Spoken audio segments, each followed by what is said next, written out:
Está começando o podcast ADV no Comando, com o objetivo de trazer insights e inspirações de várias áreas do conhecimento para ampliar o seu repertório e para te ajudar no dia a dia da advocacia e na busca pelo sucesso profissional e pessoal. Feliz hoje para você, excelência. Eu sou Alexandre Paixão e sou muito grato pela sua audiência aqui hoje. E o tema que a gente vai conversar hoje aqui é como ser um advogado de sucesso.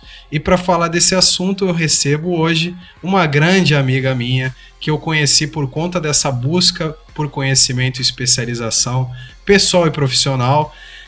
Ela que é formada em Direito pela PUC Rio Grande do Sul, é advogada militante na área de Direito Tributário há mais de 20 anos. Ela é pós-graduada em Direito Tributário pela EPD e também em Gestão Tributária pelo Instituto Nacional de Pós-Graduação de São Paulo. Ela é pós-graduanda em Gestão Tributária pela FECAP, Fundação Álvares Penteado, palestrante, professora em cursos de pós-graduação e cursos preparatórios para a OAB, criadora do curso online e do canal que leva o mesmo nome de prática tributária, Somos Tributário. Seja muito bem-vinda, minha querida amiga Letícia Vogt. Aê! Olha, meu amigo, estou muito feliz de estar aqui com você, é uma grande honra, e até porque, como você falou, né, os canais que nos conectaram são os mesmos, são as mesmas buscas, e estamos nessa pegada há quanto tempo, Ale? A gente se conhece uns 6, 7 anos já. Nossa, faz tempo, né? Eu acho que foi né? uma pós lá no Legale, né? Pós de previdenciário. Legale, a gente já fez pós de previdenciário ainda, né? Então, assim, muito obrigada pelo convite. Me sinto lisonjadíssima, até porque eu gosto muito de conversar com você, que a gente sempre tem os mesmos insights. E cada vez que eu converso com você, a minha cabeça fervilha, né? Eu fico com mais ideias ainda e com vontade mais ainda de tocar outros projetos, inventar coisas novas e não parar nunca, né? Pô, eu tô todo arrepiado aqui já e não sei nem se dá pra ver, né, mas tá demais aqui. E tomara, né, eu tenho certeza que esse papo vai ser engrandecedor e vai ser rico, até porque a gente tava aqui num bate-papo, aqui aquecendo os motores e tudo mais, e a gente já teve um insight aqui que economizou R$3.000, né? Então que a gente possa um papo próspero, que a gente possa levar isso para as pessoas também, né, para os nossos ouvintes, que aqui a gente chama de excelências, e que eles possam aproveitar esse papo também sobre como ser um advogado de sucesso, né? Porque hoje em dia a gente está aqui batendo esse papo e tudo mais, e a gente tem nossos escritórios, a gente dá aula, a gente tem plataforma de conhecimento online, a gente compartilha conteúdo, enfim. E as pessoas olham para nós e falam assim, nossa, olha lá eles e tal, né? Só que nem sempre foi assim, né? Não. Eu queria... Nos viram cabelando em muitos outros lugares já, né? Exatamente. Quem diria, né? Eu falo em aula, né? Eu já camelei muito e camelo muito. Eu sou gaúcha, né? Então lá no sul a gente fala assim, nossa, camelei muito, tipo, me ferrei muito já, né? E a gente se ferra muito ainda, mas assim, no intuito sempre de crescimento, né? De estar sempre crescendo, buscando, procurando, porque, Ale, pra mim, uma das piores coisas que a gente pode ter como pessoa é a preguiça, sabe? A preguiça e a lamentação, né? A reclamação. Porque, assim, a gente tem um péssimo hábito de reclamar. Então, assim, a gente devia o quê? Joga a preguiça de lado, olha para as possibilidades que você tem na frente e para de reclamar.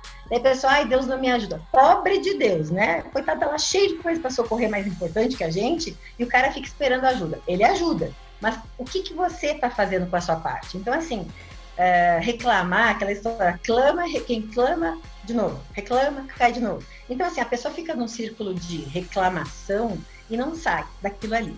Então, assim, ter pena de si mesmo, reclamar, ter preguiça, são coisas que são uma pedra bem grande na frente da pessoa para que ela realmente possa ter sucesso e possa crescer.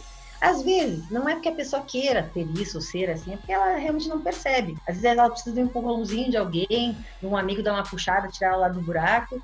E assim, no momento que a pessoa se dá conta disso, eu tenho certeza que ela não fica mais ali. Tem coisas que o problema é assim, o problema está dentro da gaveta. Você finge que ele não existe, porque ele está dentro da gaveta.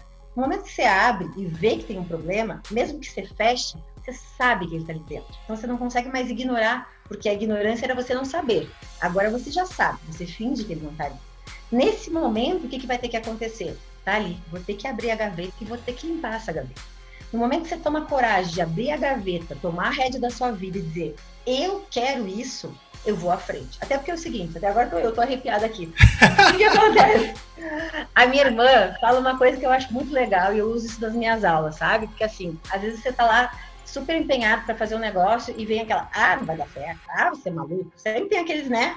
Daí a minha irmã me ensinou uma coisa e eu nunca mais me esqueci. A pessoa olha para você e fala assim, Ale, você não acha que está dando um passo maior que a perna? Daí você responde para ela, você sabe o tamanho da minha perna? Então assim, ninguém sabe o tamanho da perna da gente, sabe? E eu me deparo muito assim com alunos, as pessoas às vezes se subjugando pela capacidade, por ser mulher, por ser negro, por ser gordo, por, sei lá, um monte de preconceitos que existem por aí, mas assim, não importa, sabe?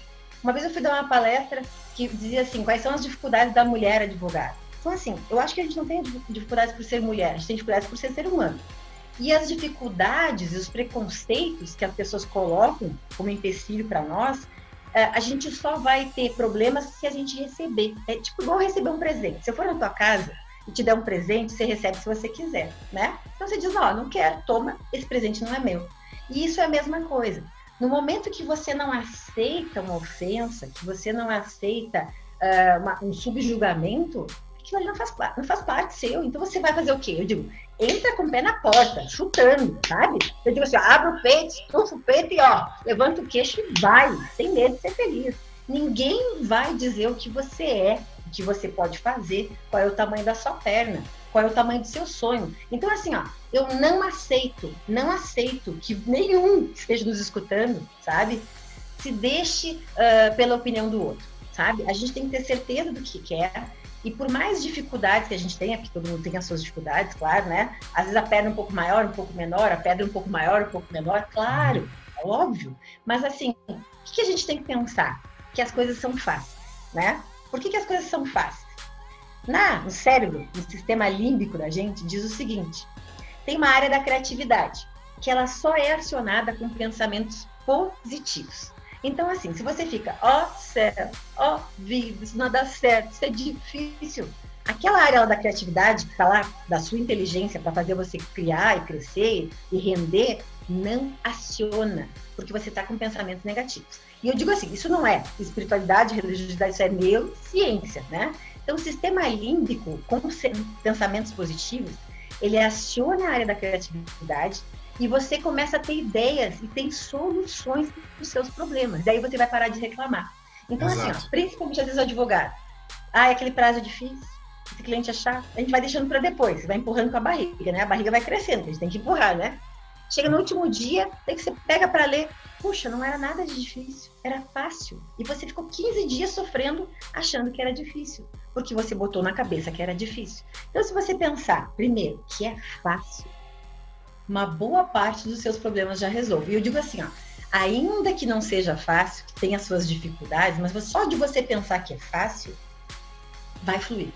Sim. Já começa o primeiro passo para o sucesso, eu diria assim, né? Sim, eu concordo com tudo isso que tu falou. E quando a gente trabalha com energia ou trabalha com questões comportamentais, a gente começa a entender um pouquinho de como funcionam as coisas, a gente começa a perceber que quando as pessoas falam que amor e ódio estão muito próximos, é porque elas fazem parte da mesma energia, elas só estão em polaridades diferentes, né? E quando a pessoa escolhe só olhar para o problema, só olhar para a gaveta que está suja, só olhar para o prazo que é difícil, só olhar para a quarentena, só olhar para a falta de cliente, só olhar para a dificuldade de assistir uma aula online, ela está escolhendo olhar para a polaridade em termos, né, entre aspas, errada, porque aquilo ali é uma parte sim do problema, mas na mesma energia, talvez para o outro lado, para outra polaridade,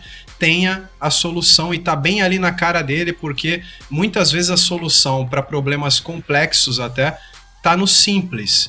E tem outros problemas que a gente precisa aprender a respirar neles, né, e a conviver com esse não sei, ou com essa incapacidade de resolver alguma coisa, porque muitas vezes também alguns problemas, inclusive alguns grandes, se dissolvem sozinhos. né? Então a gente tem que ter um pouquinho de paciência, né? E um pouquinho de humanidade, humildade, para a gente poder escolher, né? Às vezes sair um pouquinho daquela polaridade que a gente está acostumado a olhar, para dar um refresh ali e olhar em outro sentido para encontrar outras saídas. E empreender, ter sucesso, não é algo cartesiano, né? Não é algo que, olha, segue essa fórmula mágica do sucesso aqui que você vai chegar. Você tem sim que ativar essas áreas do pensamento criativo, tem que usar as suas competências, tem que lapidar coisas que você tem. A gente tem, sei lá, acho que mais de 1 trilhão de neurônios aí, e a neuroplasticidade está aí para trabalhar biologicamente a nosso favor. A gente tem muita capacidade de aprender, todo mundo pode aprender, e quando a gente fala dessas dificuldades, eu queria pegar esse gancho e perguntar para ti, se tu lembra de alguma dificuldade de início de carreira ou de algum medo que tu tinha para compartilhar aqui com o pessoal. Vou contar um pouquinho da minha história, então. Manda. Como eu sou de Porto Alegre, eu moro há 15 anos em São Paulo, agora dia 30 faz 15 anos. Como é que eu comecei lá em Porto Alegre? Eu sou de família super simples, parece aquelas coisas de fantástico, o cara vai lá chorar, né, no Faustão, não é isso, mas é só para contextualizar. Minha família é super simples, eu sou a primeira advogada da família, minha irmã agora também é advogada, é minha sócia, né? Ela é 5 anos mais nova que eu, então se formou depois de mim. E o que acontecia? Eu me formei na PUC, paguei crédito educativo durante 10 anos, porque eu não tinha condições de pagar a faculdade, meu pai também não tinha como.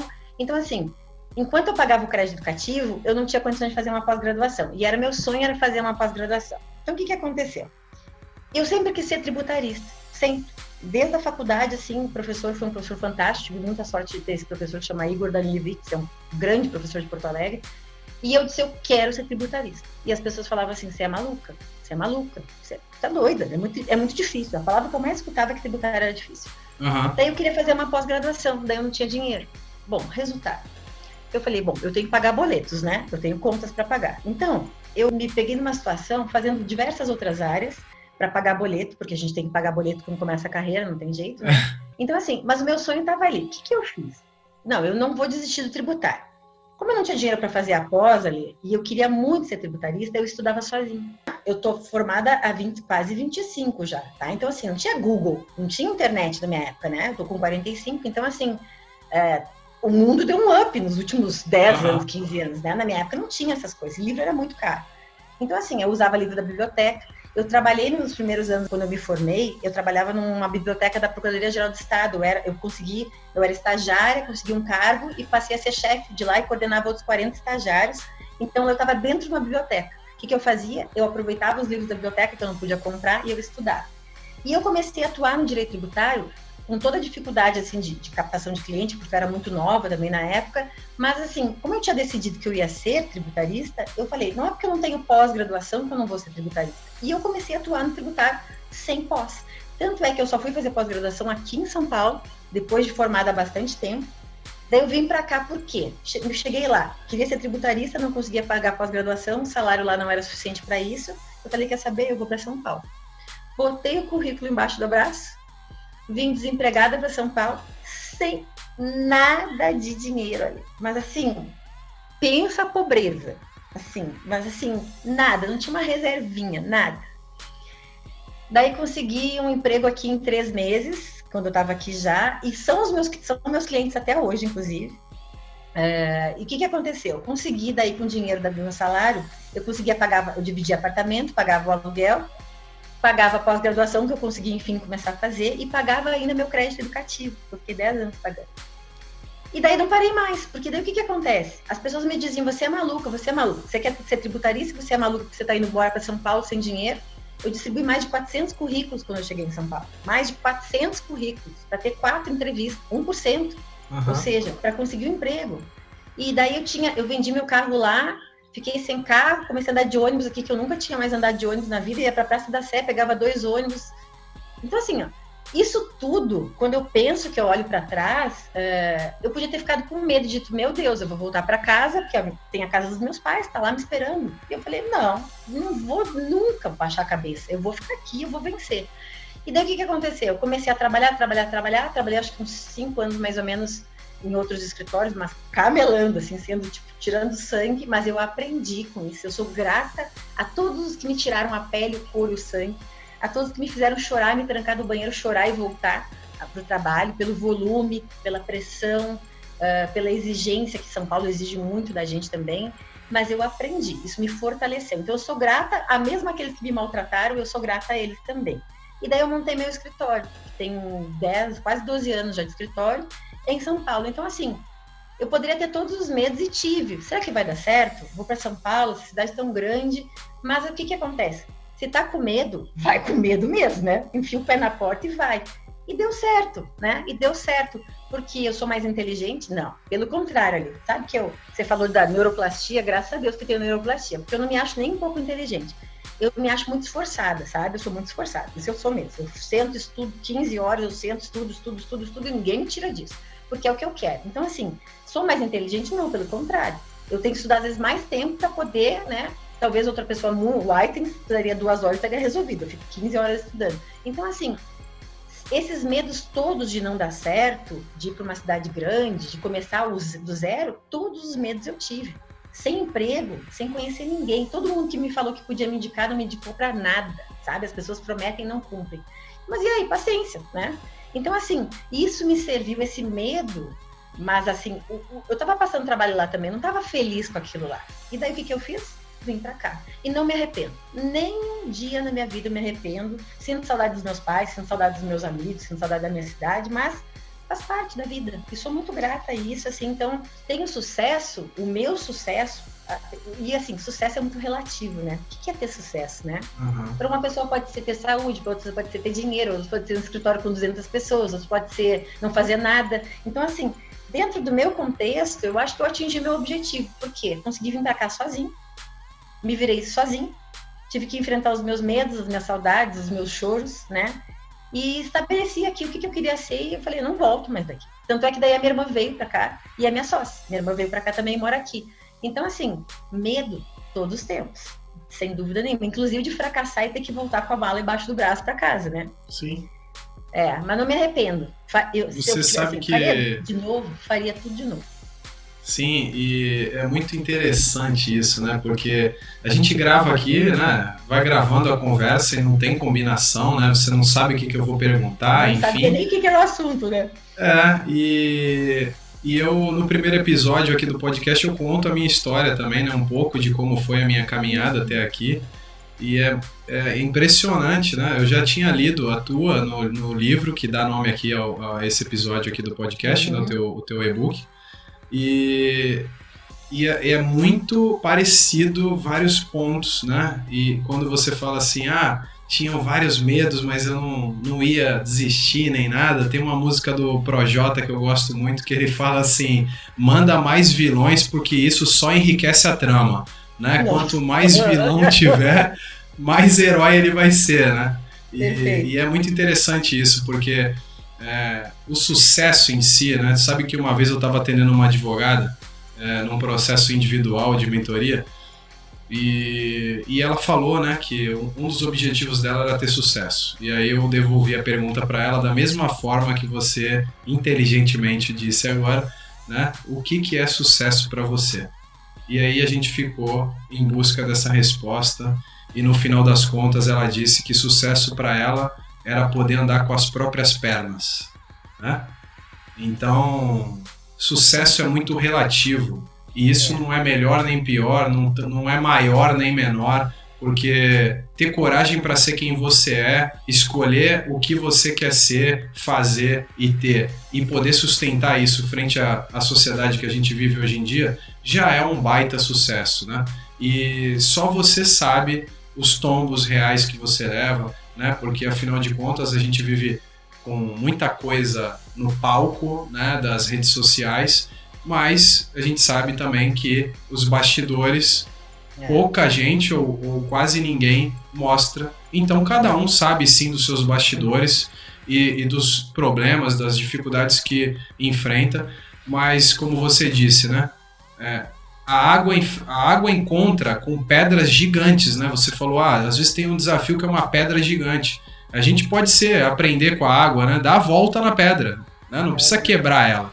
Então a gente pode usar a nossa inteligência, a nossa capacidade, usar competências até de outras pessoas, pedir ajuda para poder dar a volta nesses desafios e seguir adiante, né? E pensando nisso, o que você acha, assim, o que tu acredita que um advogado precisa ser, né? Pode ser, ter ou fazer, né? Uma dessas três coisas, ou as três até se tu quiser, para construir um escritório de advocacia de sucesso? Legal. Nas minhas aulas de gestão, em primeiro lugar, assim, eu sempre digo, né, o advogado pode querer ter ou não um escritório. Tem coisas que é muito do perfil da pessoa, né? Então, Sim. assim, nem todo mundo quer ter escritório, tem pessoas que são felizes trabalhando numa empresa ou para um escritório. Agora, eu digo assim, quem quer ter um escritório, em primeiro lugar, eu pergunto assim para a pessoa, você quer ter um sócio? Não, sim. Se você quer ter um sócio, primeiro de tudo, você tem que, para ter sucesso no seu escritório, você tem que ver qual é o seu perfil, que tipo de pessoa você é. Por quê? O sócio que você vai ter que arrumar, para poder ter também um escritório de sucesso, ele tem que fazer um complemento à sua personalidade. Então, por exemplo, eu e você, nós dois somos falantes. Agora, por exemplo, se um de nós não gostássemos de falar, vamos ser sócios. Você não gosta de falar e eu gosto. Tá, beleza. Você vai ficar só fazendo a parte, só no sentido, você vai fazer a parte mais intelectual, a parte de prazo, maravilha. E eu vou para a rua captar. Maravilha? Perfeito. Por quê? Você não quer se expor falar. E não há mal nenhum nisso. Isso é perfil. Tanto é que eu faço um teste na aula para mais ou menos traçar o perfil das pessoas. O que acontece? Nesse momento, você não pode escolher um sócio só porque ele é teu amiguinho. Pode ser meu amigo? Pode ser familiar? Pode. Mas qual é o perfil? A minha primeira sócia, que é uma das minhas melhores amigas, nós terminamos a sociedade e quase terminamos a amizade. Porque nós somos muito diferentes. Só que tem um detalhe. A gente não teve maturidade para usar as diferenças, né? Então, assim, você tem que pegar alguém que tenha, claro, mesma meta que você, mesma realidade que você, mesmo objetivo que você e que complemente o que você é. Então, por exemplo, um é organizado financeiramente e administrativamente, o outro não é. Então, deixa na mão daquele ele organizado, porque o escritório é uma empresa, né? Sim. E o que acontece? Sabe pirâmide invertida? O escritório cresce rápido, de forma desorganizada, porque as pessoas não pensam nisso como uma empresa, e você tem uma pirâmide invertida, com a base muito, muito frágil. Então, um risco muito grande de ter problemas no futuro. Então, assim, primeiro, se você for ter um sócio, escolha esse sócio que complementa o seu perfil. São pessoas diferentes que se complementam. Outra, áreas diferentes, tá? Eu e ela, as duas éramos da área tributária. Então, assim, você diminui a tua área de atuação. Por quê? Porque, às vezes, um cliente quer chegar lá, ele não quer procurar outro advogado, ele quer ser atendido por você naquele ambiente ali. Principalmente quem faz essa parte empresarial. Ele quer sair dali resolvendo a parte trabalhista, a parte civil, a parte tributária. Então, assim, pense ou num sócio que também possa ampliar essas áreas, ou até em parceiros, porque a parceria é uma coisa muito bacana hoje, né? Porque o que acontece? No momento que você tem parceria, você ganha e a outra pessoa ganha também. Outro ponto que eu acho que é importante para ter sucesso no escritório é você definir essa área de atuação. Porque assim, a não ser que você seja um escritório, um full service, que é aquele escritório que atende realmente todas as áreas, vamos pegar um Matos Filho, que é um dos maiores, vamos pegar esses maiores de São Paulo aqui, que eles têm andares e andares, eles têm lá equipes de 200 advogados, eles têm capacidade de oferecer todos os serviços, porque eles têm áreas para isso. Agora, se a gente for pensar no escritório que está começando hoje, ele tem que, não que ele não vá fazer várias áreas, porque ele tem que pagar as contas no primeiro momento, mas a tendência é que o advogado comece a se especializar e a escolher sua área de atuação. Por quê? Isso impede erro, porque os erros são possíveis quando você não tem conhecimento daquela área, vai te causar prejuízo e prejuízo para o teu cliente. E isso não volta atrás. Segundo, toda vez que você começa a atuar numa área que não é a sua, ou que você quer assumir todas ao mesmo tempo e você não faz nenhuma direito, você demanda muito tempo do seu dia para fazer um trabalho que o outro colega especializado na área leva muito menos tempo. E isso tem um impacto financeiro. Por exemplo, se você fizer previdenciário e eu faço tributário. Se eu for fazer ação previdenciária, eu vou conseguir aprender a fazer, vou dar um jeito de fazer. Só que tem um detalhe, você vai levar para fazer uma inicial 2 a 3 horas, vai cobrar 1.000. Essa mesma inicial que você levou 13 e cobrou 1.000, para eu cobrar esses mesmos 1.000, talvez eu leve 10 horas. Então, esses R$1.000 que eu estou ganhando não é mais lucro, é prejuízo. Por quê? Se eu sou da área tributária, eu poderia estar trabalhando em 3 processos. Fazendo em 3 horas, eu teria ganho 3.000 para cada processo. Então, assim, isso também, você escolher uma área de atuação impacta diretamente na parte financeira do escritório. No início não dá, tudo bem, mas vai limpando a área e vai focando. E outra coisa que as pessoas têm uma impressão que é assim, tô cheio de trabalho, tô cheio de processo, tô cheio de cliente. Isso não é dinheiro, né? Então, assim, as pessoas captam o cliente na necessidade de arrumar dinheiro e elas, às vezes, primeiro, elas precificam errado os honorários, que a prostituição dos nossos honorários, infelizmente, está muito grave na área, e o advogado não se dá conta que quando ele faz isso, ele mesmo, no futuro, não vai poder cobrar um preço melhor. Segundo, ele cobra proporcional ao que ele precisa pagar de conta naquele mês. Só que ele esquece que o processo leva 8, 10, 12 anos. Se você divide aquilo no decorrer desses anos todos, você trabalhou de graça. Nem relógio, o relógio precisa dar corda. Então, assim, precificar os honorários, definir a área de atuação para poder ter menos tempo de trabalho e mais rentabilidade. Muitos processos de coisas que não dão retorno efetivo, te ocupa a carteira, te enche, inclusive de espaço físico, né? Quanto mais papel, quanto mais área você precisa, mais custo você tem, porque metro quadrado é custo. Então, o que acontece? Então, você está com uma carteira inchada. Outra, aquele que você cobrou bem baratinho, ele vai te exigir da mesma forma que aquele que te pagou bem. Ou até mais. Ou até mais. É aquele que vai te mandar o WhatsApp sábado às 11 da noite. Daí você pega o telefone, assim, olha aquele, dá aquela palpitação. E olha só, que coisa horrível que eu vou dizer. Sabe o que acontece? Você pega a raiva do cliente. Raiva do cliente.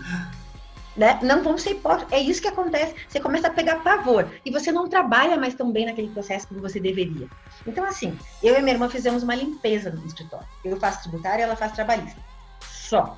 Então, por quê? Limpamos tudo que tinha de penduricalho, que nos tomava tempo, que não deixava a gente pegar processos maiores e melhores das nossas áreas, nos ocupava espaço de tempo, espaço mental, de tudo. Limpamos, mandamos embora.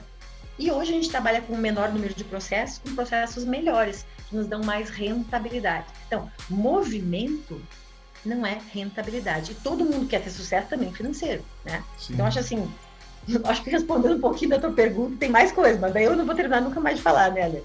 Você falou desse lance do que você cobrou barato, vai te cobrar, né? Tanto ou mais do que o cliente normal.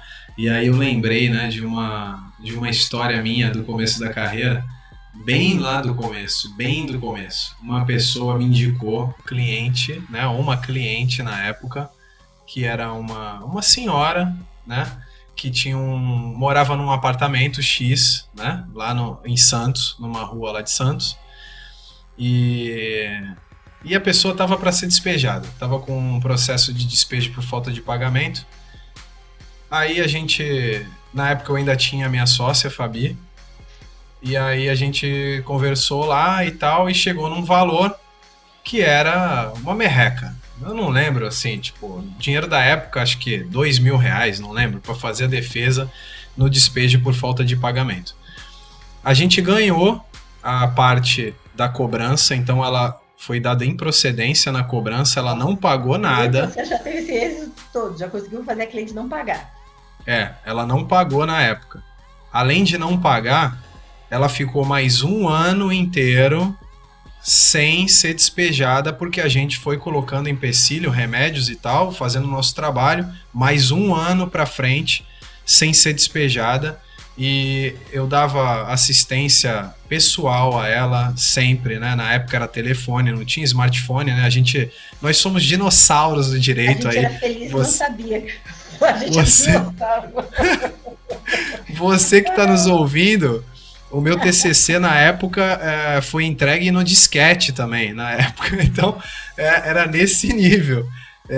Então era paleontológica já o negócio. Sabe como é que eu falava com essa cliente? Era através de um telefone que chamava Livre, na época, que ele era um telefone fixo fake, porque o cliente ligava para um número fixo, ele achava que eu estava no escritório, mas na verdade eu trabalhava sozinho, chutava com as duas e jogava nas 11, então eu carregava aquele fixo, né, entre aspas, que era um telefonezinho feioso, assim, pequeno, que parecia que era um fixo, mas na verdade era um telefone móvel na época. Então eu falava com ela no meu Livre, da onde eu estava, no fórum, enfim, esperando para fazer audiência, sempre falava com ela, atendia ela a todo momento. E no dia fatídico em que finalmente, né, o proprietário conseguiu que ela fosse despejada, eu tinha uma audiência no mesmo horário e a minha sócia estava em outra e a gente não conseguiu acompanhar o despejo em si, né? Colocar as coisas dentro do caminhão de mudança para ir embora. Só isso. Você fazer advogado que faz mudança. Isso. O que aconteceu?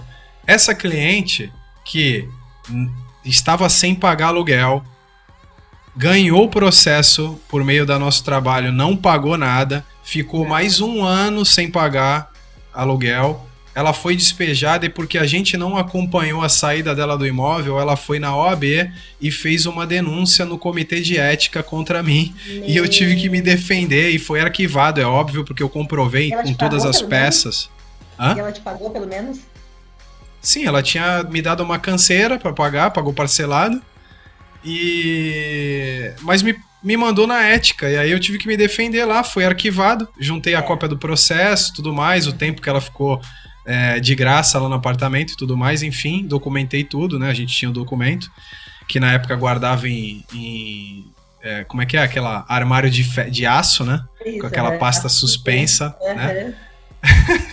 Então, e foi assim, né? Então ali eu aprendi que não se deve cobrar, primeiro, não se deve cobrar com o coração, né? Porque você precisa se amar primeiro para depois amar o outro, né? Isso é uma máxima que não é só pro direito, é para qualquer área da nossa vida, né?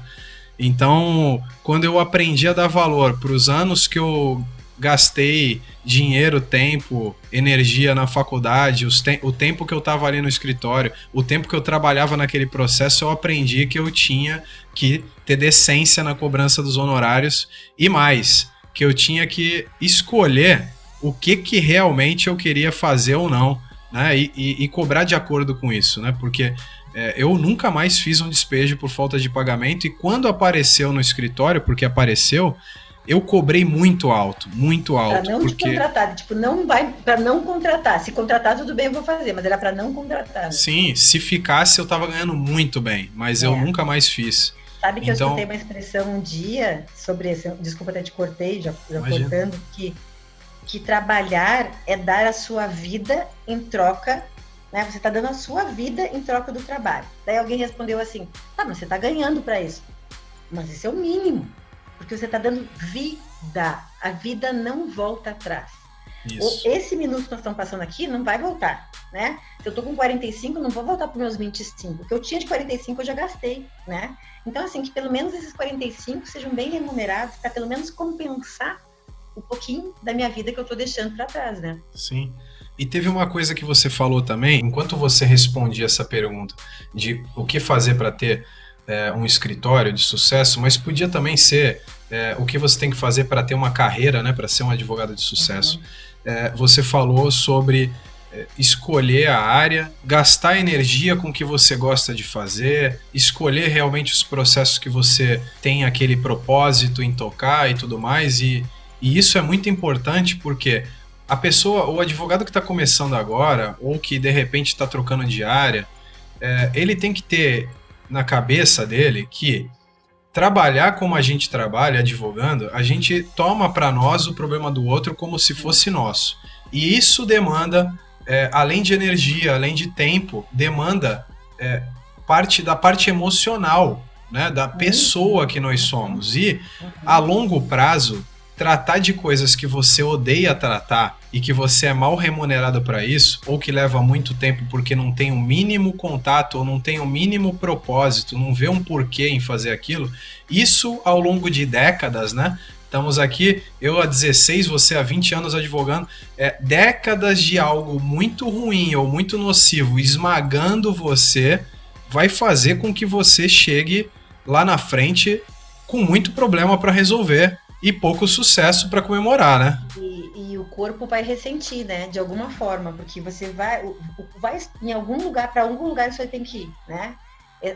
Essa pressão, esse desgaste emocional, o corpo é o primeiro a sentir. As doenças vêm desses desgastes emocionais. Então, assim, quando a gente não se der conta que toda doença que vem, ela vem oriunda de uma sensação, de um sentimento, mas eu peguei um vírus, mas é porque você estava debilitado, você estava sem imunidade. E às vezes a gente está num ritmo tão louco de trabalho que a gente não percebe isso. Então, assim, fazer o que gosta, né? Você falou. Eu sempre falo nas minhas aulas que você tem que ter amor e paixão. Então, eu ainda divido os dois, o amor e a paixão. Porque, assim, amor, por quê? Principalmente nós que trabalhamos com problemas. Ninguém procura um advogado quando está feliz. Que legal, eu vou no meu advogado. Não. A pessoa está se divorciando, a pessoa está com problema de auxílio-doença, a pessoa está com problema tributário. Nunca por alegria, né? Então, assim, você vai lidar com o problema. Então, você tem que ter amor. Por quê? Tem uma expressão que Pontes de Miranda usa, como eu sou antiga, eu falo de Pontes de Miranda, que ele fala assim, ó, você não representa a pessoa, você apresenta. Quando você apresenta, é como se você fosse ela mesmo naquele momento. Você se investe, é como se botasse uma roupa que você está dentro do próprio cliente. Então, você apresenta o cliente. Se você não tiver amor pela sua profissão, estou arrepiada de novo, se você não tiver amor pela sua profissão, você não vai exercer ela com dignidade, nem para você e nem para o seu cliente. Então, assim, ser advogado é genérico. Por isso que a gente tem que ter uma área de atuação específica que a gente realmente se identifique. Então, esse é o primeiro ponto. Segundo, a gente tem que ter paixão. Sabe por quê? Paixão é quando você acredita. Olha o sobrenome. Paixão é quando você acredita, né? Quando você acredita no que você está fazendo. Então, por exemplo, eu digo que assim, ó, só advogado que sabe o tesão que é receber uma liminar. Só nós sabemos. Então, assim, isso me deixa, para mim, é um fator motivacional. E quando você vai despachar uma liminar, seja para o caso que for, se você não vai com paixão, com tesão, com fogo no olho, você despachar, se o juiz não acreditar no que você está falando, você pode ter escrito assim, pode ter sido Pontes de Miranda que escreveu, que não vai adiantar. Tanto é que às vezes ele nem lê, quando você despacha com tanta convicção, com tanta paixão, acreditando naquilo ali, o cara concede. Eu conto uma história que eu fui atuar num caso que não tinha nada a ver comigo. Fui fazer um favor para uma vizinha nossa. Ela estava com câncer e foi naquela época da fosfoetanolamina, lá daquele remédio da USP, sabe? Uhum. E o marido dela nos pediu muito que a gente entrasse pro processo. Não tem nada a ver com a minha área. Mas como eu fiz civil há muitos anos, eu falei, tá bom, vou fazer. Consegui eliminar para concessão do remédio. E ela tinha 36 anos, uma filha pequena. A liminar foi indeferida. Eu agravei. Eram 7 mil processos. Eu agravei e fui no tribunal despachar. Imprimi a foto dela no hospital, imprimi a foto dela com a filha e sentei na frente do desembargador. Até me engasga isso. Daí eu sentei e disse para ele assim, excelência, eu estou aqui, não ia tomar seu tempo se isso não fosse grave. Por quê? Essa moça tem 36 anos. Ela só quer uma oportunidade de tomar essa medicação que não tem prova científica. Mas e se der certo? E se der certo? E se ela for salva por isso? Então, por favor, me ajuda. Ele ficou sério me ouvindo. E daí eu agradeci, e tá bom, doutor, eu vou ver o que eu posso fazer. No que eu virei as costas, que eu cheguei na sala da recepção, fui falar com a secretária dele, a senhora fala com a minha secretária. Quando cheguei lá, eu falei, ela falou, doutor, já concedeu. Eu falei, já? Eu disse, você liga na primeira instância agora, já ela falou, já liguei, já passei e-mail, eles já vão cumprir. Corri para a Justiça Federal, cheguei lá, ela falou, já notificamos a USP. Foi uma sinergia tão grande que ela recebeu o medicamento, tá? Infelizmente, assim, ela estava com câncer muito avançado, mas assim, por que eu consegui aquela liminar? Porque eu entendia daquela área, nem entendia daquela matéria, nunca tinha feito aquilo, mas eu fiz com tanta vontade, com tanta paixão para ver se aquela família tinha uma solução, que, 7 mil processos, não vou nem tentar. Não, 7 mil processos, alguém tem que conseguir esse remédio. Então, assim, isso é paixão, é acreditar naquilo que você está demandando. Então, assim, se você acreditar no que você está trabalhando, na área que você escolheu, não tem como não ter sucesso. Eu tenho uma frase, deixa eu pegar uma frase aqui, só um pouquinho. Tá aqui. Pra mim é isso aqui, Sucesso não é a chave para a felicidade. Felicidade é a chave para o sucesso. Se você ama o que você faz, será bem sucedido. Esse cara chama Albert Schweitzer, ele é prêmio Nobel da Paz, ele é um médico alemão. Então, pra mim é isso. Você pode ser a profissão que você quiser, que você vai ter sucesso se você amar. Então, assim, você tem que amar. E outra coisa, Lê, que eu sempre falo. Você já ouviu falar da síndrome de sexta-feira? Acho que sim. Ela é uma síndrome que tem cura. Em tempos de pandemia, ela tem uma cura. Ela termina na vinheta do Fantástico, não? Termina na vinheta do Fantástico, exatamente. Então, tá. Né? Então, o que acontece? Olha só, você tá lá, trabalha de segunda a sexta-feira, odiando seu chefe, odiando o escritório que você trabalha, odiando a empresa que você trabalha, odiando a área que você atua. Você só espera pela sexta-feira para você ser feliz. Você tem felicidade sexta-feira à noite, sábado, domingo. Quando chega na vinheta do Fantástico, palpitação. Vontade de cortar o pulso é a hora do suicídio. A musiquinha, minha mãe que diz que a musiquinha do Fantástico é a hora do suicídio. Então, assim, por quê? Porque segunda-feira você tem que trabalhar. Então, você passa a vida inteira esperando por sexta, sábado e um pedacinho de domingo. Então você vai passar uma vida inteira que passa rápido, esperando o quê? Então assim, como é que você vai ter sucesso se você não gosta do que você faz? Se você não gosta de onde trabalha? Então assim, muda. Claro que eu digo assim, não é pedir demissão amanhã, calma, faz um planejamento, né? Claro, depois manda os boletos para mim para você pagar, ó, me demitir, vocês que se virem para pagar. Não é isso que eu tô falando, né? Ó, quando eu estava no escritório que eu trabalhava antes de montar o meu, eu fiquei doente lá, eu trabalhava das 7 da manhã às 11h30 da noite todos os dias, sábado e domingo. Meu ex-marido, perdi até o marido, né? Porque ele falava para mim assim, você não tem mais mulher, você só trabalha, e era isso mesmo, eu só trabalhava. E fiquei doente fisicamente, adoeci, fiz cirurgia, de tanto que eu trabalhava. Daí, aquilo não era vida. E eu tava ali sofrendo, só esperando, nem sexta-feira não tinha mais. Então assim, vou montar meu escritório. Daí o que eu fiz? Fui lá e pedi demissão? Não podia. Eu ganhava eu ganhava muito bem nessa época, nesse escritório que eu trabalhei. Tinha bonificação a cada 3 meses. Pelo salário, eu nunca deveria ter saído de lá. Pensando só se eu fosse pensar só no financeiro. Mas pensando em ter sucesso como um todo, porque a gente é uma coisa só, vida pessoal e vida profissional, como você falou.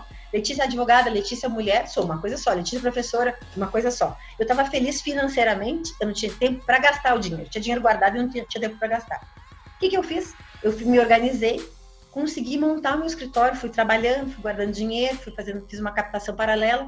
Eu trabalhava no escritório até meio-dia, corria para um café com a minha ex-sócia, trabalhava do meio-dia a 1 com ela lá, voltava para o escritório, trabalhava, saía do escritório tipo 8 da noite, ia para casa dela, trabalhava até as 11h30, no outro dia eu estava às 7 da manhã de novo no escritório. Fiz isso por um tempo, por quê? Porque eu precisava virar a chave para pedir demissão. Então assim, eu não queria mais sofrer de síndrome de sexta-feira, eu estava extremamente infeliz naquele escritório, apesar de eu ser muito bem remunerada. Mas o que eu queria era o meu escritório. Então foi o que eu fiz. Eu fiz um planejamento para poder girar a chave e pedir demissão. Então assim, peça demissão, troque de área. Ai, não aguento mais esse concurso público, faça outro. Vá ser autônomo. Não quero mais ter escritório, feche o escritório. Mas não sofra a vida inteira. Que sucesso é isso, é fazer o que gosta, né? E naturalmente, quando você faz o que você gosta, o dinheiro vem. É uma Você sabe que natural. Isso é muito interessante, né? Porque a gente quando dá treinamento ou quando tá com uma turma muito grande, geralmente a gente começa quebrando o gelo, vai fazendo aquela turma se conectar, né? Virar um grupo, né? Coeso, e a gente geralmente nivela as expectativas do pessoal. Certa vez, um aluno disse que o que ele esperava do curso era descobrir a receita para o sucesso. A receita, ele queria a cereja do bolo também em cima já. E a gente tava naquele treinamento que a gente dava no Legale, que chama-se O Despertar, né? E aí eu respondi para ele que era o despertar e não o milagre, né? Aquele dia. E também comecei a traçar, né? Uma linha, né? Justamente por ser um nivelamento de expectativas, eu tracei uma linha na lousa e comecei a dizer para ele, vê se isso daqui faz algum sentido para você, né? Se isso aqui é algo que está presente aí no teu sistema, se é uma forma, de repente, como você vê a vida. E quando eu estou trabalhando um aluno, estou trabalhando todos, então todos estavam no mesmo foco, né? E aí eu disse, olha, a gente nasce aqui, né? Marquei. Aí a gente cresce, aprende a andar, outro marco, e comecei a fazer os marcos na linha do tempo, né? Aquela linha linear do tempo que a gente aprende no nosso ensino cartesiano, que até hoje é o que está aí colocado. E aí a gente cresce, vai para o primário, passa de ano, entra no ginásio, vai indo, ensino médio, sei lá o que aqui agora é outro nome, né? Que eu já falei, sou de noção. Nem sei, eu tô velho, não sei mais esses nomes. E aí tem que escolher, né? Com 17, 18 anos, escolher o que você vai fazer pro resto da vida, sendo que não tem maturidade nenhuma. Aí faz essa escolha, entra na faculdade, termina a faculdade, faz a pós-graduação, primeiro emprego, a outra pós-graduação, mestrado, já casou, quando que vai casar, já casou, tem filho, quando vai vir o segundo, enfim, e ali vai aquela busca constante, incessante pelo sucesso, que é uma bandeirinha que tá lá no final da linha e que não sabe quando vai chegar lá. Aí eu perguntei para ele se isso fazia sentido, ele disse que sim. Aí eu falei, então, só que tem uma coisa, tem um fator aqui muito importante que a gente tem que vir a presença sobre ele, que é, por exemplo, o meu pai foi criado dentro desse tipo de ensino e dentro dessa mentalidade linear, né, de busca do sucesso. Acontece que com 60 anos, ele teve um AVC hemorrágico e faleceu. Do dia que ele teve o AVC, 7 dias depois ele faleceu e acabou a vida dele. Então, né? Se a gente considerar que o sucesso é uma bandeirinha lá no final dessa linha que não acaba nunca, a gente nunca alcança ele. Quando, na verdade, como a gente já bem disse aqui, o sucesso é estar vivo aqui agora, conversando contigo, é poder dar uma aula, é poder ter um cliente, ou sucesso é poder estar formado com a carteira da OAB na mão e poder procurar o primeiro cliente, é poder usar essa envergadura que a gente tem de conhecimento para favorecer uma vida melhor para pessoas que estão aflitas precisando de tudo isso. Isso é um sucesso enorme. Então, que a gente sim busque o sucesso, mas saiba que ele está do nosso lado quando a gente abre o olho de manhã na nossa cama, né? E que a gente possa ser um sucesso todos os dias, o dia inteiro. E buscando sim, cada vez mais, dentro do que cada um almeja, mas que a gente possa desfilar esse sucesso e ficar em paz com isso, né? Porque, cara, todo mundo é um sucesso. Tá vivo nesse mundo, nesse momento, enfrentando a pandemia,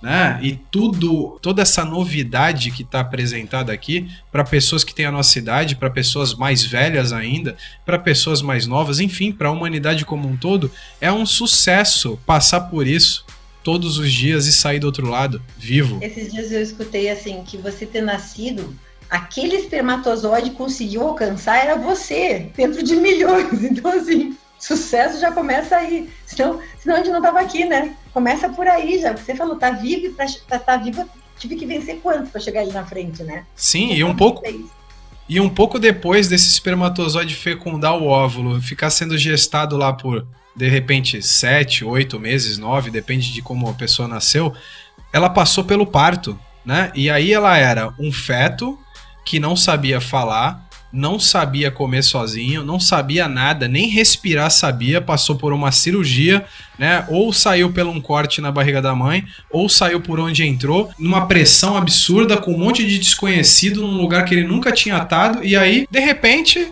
descobre que sabe viver e vai. Tem problema maior do que chegar num lugar completamente desconhecido que você nunca teve, sem saber respirar, comer ou conhecer alguém e mesmo assim sair do outro lado? Depois de passar por isso, meu amigo, qualquer coisa tá muito mais fácil, né? Fala a verdade.